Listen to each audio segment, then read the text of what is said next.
শুভ সকাল বন্ধুরা, রাধে রাধে।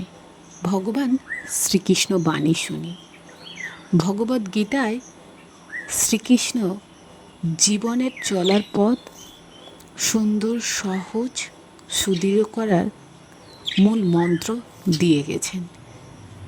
জীবনে কঠিন থেকে কঠিনতর পরিস্থিতিতে কীভাবে মোকাবিলা করতে হবে তার সুবিস্তার আলোচনা করেছেন ভগবদ্গীতায়।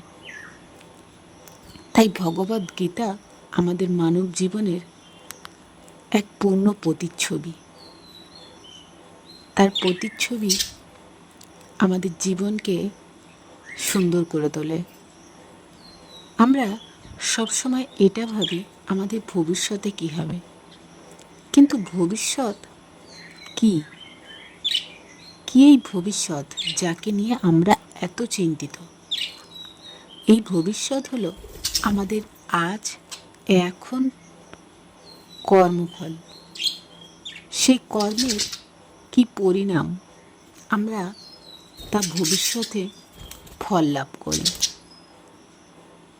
আর সেই কর্মই আমাদের ফলপ্রসূ হয়, কখনো সুখ লাভে, কখনো দুঃখ ভোগে। আমরা ভবিষ্যৎ নিয়ে এতটাই বিভোর থাকি যে বর্তমানটাকে ভুলে যাই। কিন্তু বর্তমানের পরিকল্পনা, ছোট ছোট ভাবনা চিন্তা, ছোট ছোট সিদ্ধান্ত, কর্ম আমাদের ভবিষ্যতের পথকে সুন্দর করে তোলে।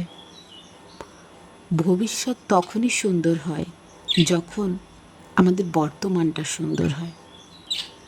বর্তমানের করা প্রতিটি কর্মের ফলই ভবিষ্যতে ফলপ্রসূ হয়। আর সেটা দেখে কখনো আমরা আনন্দ অনুভব করি, তো কখনো আমরা দুঃখ অনুভব করি।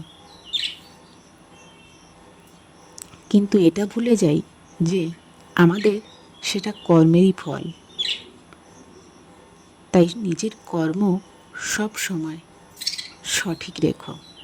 তোমার কর্মই তোমাকে ভবিষ্যতে সুন্দর হবে বা ভবিষ্যৎ কষ্টদায়ক হবে তা নির্ধারণ করবে। রাধে রাধে।